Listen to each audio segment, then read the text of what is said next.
ഈ കഴിഞ്ഞ ദിവസം ഒരു 14 വയസ്സുള്ള ഒരു പയ്യൻ എൻ്റെ അടുത്ത് അന്ന് ഇരുന്ന വഴി എന്നോട് പറഞ്ഞു, ഞാൻ കഞ്ചാവ് അടിക്കുക, എനിക്ക് നിർത്തണം. ചിരിച്ചുപോയി ഞാൻ സത്യത്തിൽ. ഞാൻ പറഞ്ഞു ശരി, അതിനിപ്പോൾ ഞാൻ എന്താ ചെയ്യണം? സാറ് പറഞ്ഞു തരാം എങ്ങനെ നിർത്താം. ഞാൻ അതിനുള്ള വഴികൾ പറഞ്ഞു തരാൻ പോരെ. പെട്ടെന്ന് പുള്ളി പറഞ്ഞു, അത് എനിക്ക് നിർത്തിയേ പറ്റൂ, കാരണം എനിക്കൊരു ഗേൾ ഫ്രണ്ട് ഉണ്ട്. ഇത് പറയുമ്പോൾ നിങ്ങൾക്ക് മനസ്സിലാവും എന്താണ് ന്യൂ ജനറേഷൻ. ഞാൻ പറഞ്ഞു അവനോട്, നീ ഗേൾ ഫ്രണ്ടിനെ കൊടുത്തിട്ടുണ്ടോ? ഉണ്ട്. ഞാൻ എഴുന്നേറ്റ് അവന് കൈ കൊടുത്തു. Very good. ഉടനെ ഞാൻ കൊച്ചനോട് പറഞ്ഞെന്നറിയാം, എന്നെ 2-3 സ്ഥലത്ത് കൗൺസിലിങ്ങിനെ കൊണ്ടുപോയി.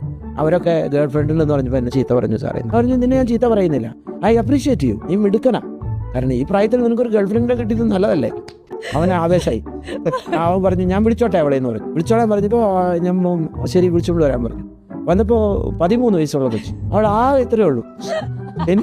എനിക്ക് സങ്കടം വന്നിട്ട് ചിരിയും വന്നിട്ട് ഞാൻ അവൾക്കും കൊടുത്തു കൈ. അപ്പം നിങ്ങൾ ഫ്രണ്ട്സ് ആണോ? അതെ, ഞങ്ങൾ വിവാഹം ചെയ്യാൻ തീരുമാനിച്ചു. ഞാൻ എന്താ ചെയ്യണ്ടേ? സാർ ഒരു കാര്യം ചെയ്യണം, ഇവൻ എൻ്റെ ഫ്രണ്ടാണ്, ഇവൻ കഞ്ചാവ് ഉപയോഗം നിർത്തുമെന്ന് സാർ ഉറപ്പ് തന്നാ ഞാനിത് തുടരും. ഇല്ലെങ്കിൽ ഞാനിപ്പോൾ കട്ട് ചെയ്യും.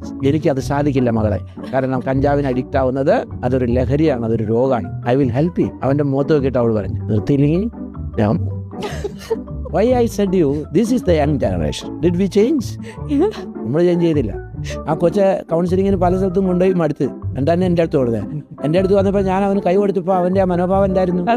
He understood there is someone who accept me. അതായിരിക്കണം നമ്മുടെ അപ്രോച്ച്.